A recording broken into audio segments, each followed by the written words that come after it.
Hai saudara, tadi saya udah turun dari kapal dan sekarang lagi ada di Pulau Batu Berlayar, di mana pulau ini tidak terlalu besar dan begitu banyak bebatuan, saudara. Anda bisa lihat bebatuannya cukup besar-besar, saudara.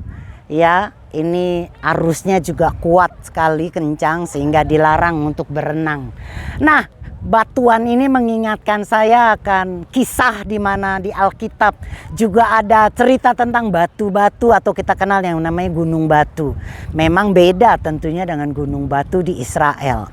Ya, tapi saudara, kita mau belajar lihat saudara ya bagaimana di Israel, saudara, di padang pasir batu lebih dari sekedar kumpulan batu, saudara. Sebuah batu, saudara, berfungsi bisa melindungi kita dari badai. Ya, kemudian batu juga memberikan bayangan yang sejuk, kita bisa sembunyi, saudara, di bebatuan sehingga panas sinar matahari, saudara, tidak menyengat. Dan juga tentunya batu, saudara, menjadi benteng, tempat yang aman pada waktu musuh datang. Itu bagi bangsa Israel kuno zaman dulu, mengetahui banget fungsi dari bebatuan. Nah, kisah yang saya mau bagikan kepada Anda pada waktu itu, Israel lagi ada di padang gurun, kehabisan air. Kondisi kehausan itu membuat mereka menjadi marah kepada pemimpin mereka, yaitu Musa. Lihat Kejadian 17 ayat 4-6. Lalu Musa berseru kepada Tuhan, apa yang harus aku lakukan kepada umat ini? Mereka hampir melempari aku dengan batu. Tuhan berfirman kepada Musa, berjalanlah di depan umat itu dan bawalah bersamamu para tua-tua Israel. Tongkatmu, dia bawa yang telah engkau pakai memukul sungai itu. Bawalah tongkat itu di tanganmu dan pergilah. Lihatlah, aku berdiri di hadapanmu di sana, di atas batu cadas atau gunung batu di Horeb. Dan engkau harus pukul batu itu sehingga air keluar dari batu itu, umat dapat meminumnya. Musa berbuat demikian di depan mata para tua-tua Israel. Saudara, Tuhan memerintahkan Musa ya dengan tongkatnya memukul batu ini sehingga dari batu ini keluar air yang bisa memberikan kepada umatnya. Nah, saudara, umat yang dibawa Musa keluar dari Mesir kurang lebih berjumlah sekitar 1,5 sampai 2 juta, saudara. Ya, luar biasa banget, saudara. Bagaimana air dari batu, saudara, bisa, saudara, memberikan kehidupan bagi umatnya. Ya, dan saudara, ini adalah bercerita tentang Yesus yang adalah batu karang kita. 1 Korintus 10 ayat keempat dikatakan, saudara, bahwa batu karang itu ialah Kristus. Ya, batu karang itu Kristus. Jadi kita sudah belajar bagaimana, saudara, ya batu karang, saudara, itu bisa memberi mereka kehidupan. Kejadian di mana bangsa Israel mengalami lagi kehausan terjadi di dalam Bilangan, saudara, 20 ayat ke-8. Saya bacakan sampai ke-11. Ya, ambillah tongkat dan engkau bersama Harun saudaramu, kumpulkanlah umat itu, berbicaralah kepada bukit batu itu di depan mata mereka agar mengeluarkan air dari bukit batu itu. Maka engkau dapat memberi minum kepada umat dan ternak mereka. Lalu Musa mengambil tongkat itu dari hadapan Tuhan seperti yang difirmankannya. Setelah Musa dan Harun mengumpulkan jemaat di depan bukit batu itu, ia berkata kepada mereka, marilah, dengarlah sekarang hai kaum pemberontak. Haruskah aku mengeluarkan air bagimu dari bukit batu ini? Lalu Musa mengangkat tangannya dan kemudian apa yang terjadi, saudara? Musa kembali memukul batu karang itu dan, saudara, keluarnya air. Keluar, saudara, keluar, ya. Topinya saya buka saja, saudara, ya. Keluar air, saudara, sehingga banyak mereka juga bisa minum. Saudara, tapi menarik, Bilangan 20 ayat 12. Kemudian berfirmanlah Tuhan kepada Musa dan Harun, karena engkau tidak percaya kepadaku untuk menguduskan aku di depan mata Bani Israel, maka engkau tidak akan membawa jemaat ini masuk ke negeri yang akan kuberikan kepada mereka. Perhatikan, saudara, Tuhan menegur Musa. Di dalam saudara yang kisah yang tadi kita baca, ya, yang pertama Tuhan memerintahkan Musa untuk apa saudara? Pukul keluar. Di bilangan kisah yang kedua saudara, terjadi lagi di mana Tuhan saudara tidak memerintahkan Musa memukul, tapi Musa memukul. Air tetap keluar dari batu karang saudara. Tapi Tuhan tegur. Kenapa saudara? Apakah karena Musa tidak taat?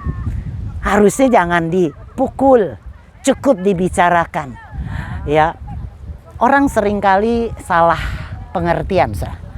Mereka berkata Musa tidak mentaati. Ya, makanya Tuhan jadi marah. Tuhan jadi marah dan menghukum Musa tidak masuk ke negeri yang dijanjikan. Kita lihat sisi lain. Menurut saya ada hal lain yang menyebabkan Musa saudara tidak masuk. Lihat saudara. Pertama, Musa diperintahkan pukul batu. Betul ya saudara ya? Pukul batu. Dan itu dikerjakan sehingga air keluar.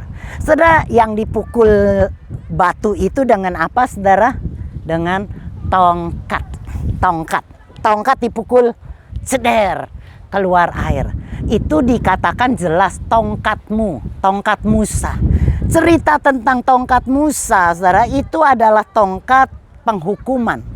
Bagaimana bangsa Israel keluar dari Mesir, saudara, ya, dengan diberikan tulah-tulah kepada bangsa Mesir. Lihat, ya, saya berikan ayat-ayatnya. Kejadian 8 ayat 5. Ulurkanlah tanganmu dengan tongkatmu ke atas sungai, ke atas selokan dan ke atas kolam. Maka kemudian terjadi katak bermunculan. Keluaran 8 ayat 16. Ulurkanlah tongkatmu dan pukulkanlah itu ke debu tanah. Maka debu tanah itu jadi nyamuk di seluruh tanah Mesir. Kalau Anda baca lagi selanjutnya, saudara, bagaimana tulah demi tulah terjadi pada waktu Musa mengedangkan tongkatnya, saudara, memukul tongkatnya. Maka dikatakan tongkat Musa adalah tongkat penghukuman. Ya, dan saudara, batu karang yang tadi adalah Kristus Yesus sudah dipukul mati, disalib saudara, menggantikan kita. Sehingga keluarlah air kehidupan saudara dari Tuhan. Ya, dan saudara, kejadian yang kedua, Tuhan tidak menyuruh untuk memukul batu, ya, tetapi berbicaralah.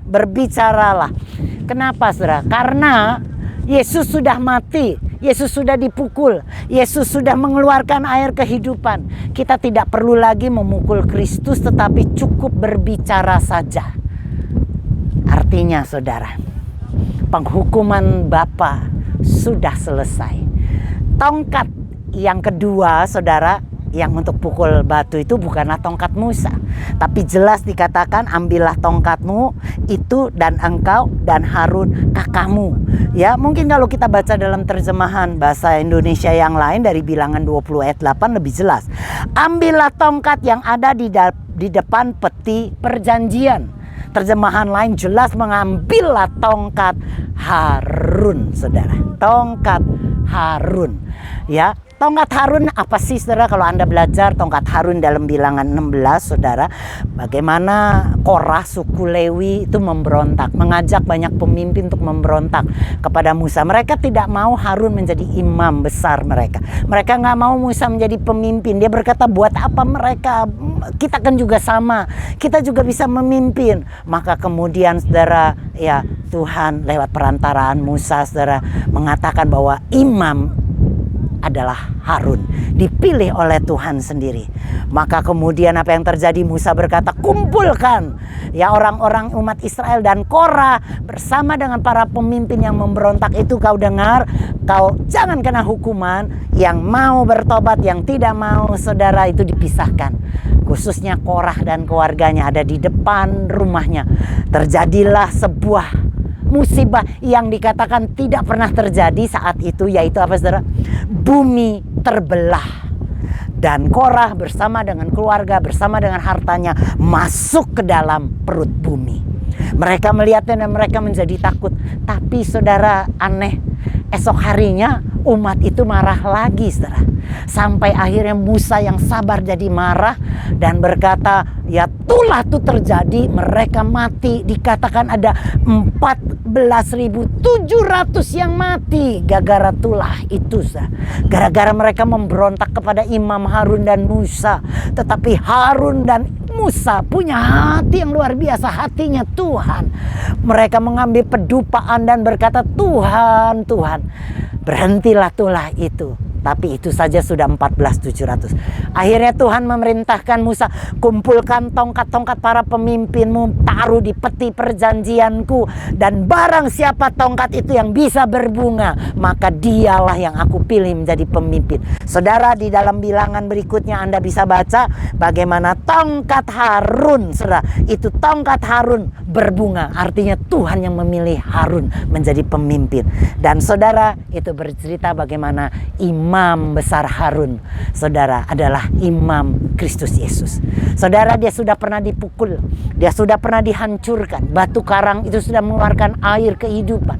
Itu sudah cukup bagi kita. Dan kedua, ya saudara, waktu kejadian itu terjadi, tidak perlu dipukul lagi, tapi cukup katakan, karena bagi Tuhan penghukuman, penghakiman Tuhan sudah tidak ada. Anda tidak perlu lagi menyalibkan Tuhan. Anda tidak perlu lagi takut dihukum Tuhan. Anda tidak perlu lagi serah dihakimi Tuhan. Tuhan sudah tanggung itu di atas salib Yesus Kristus. Anda cukup berbicara pada waktu engkau kehausan, pada waktu engkau mengalami masalah, waktu engkau kekurangan. Saudara, cukup berbicara, artinya berdoa kepada Tuhan. Maka tongkat Harun, tongkat imam, dia adalah imam besar kita, Kristus Yesus, yang akan memberikan kecukupan bagi Anda. Amin. Saya berdoa agar saudara memahami akan firman Tuhan ini dari batu karang, saudara, yang ada di batu, saudara, Pulau Batu Layar, memberikan kita inspirasi, memberikan kita akan ingatan akan firman Tuhan, dan kita akan jadi teguh. Amin. Shalom bagi Anda, shalom bagi Indonesia, shalom bagi kita semua.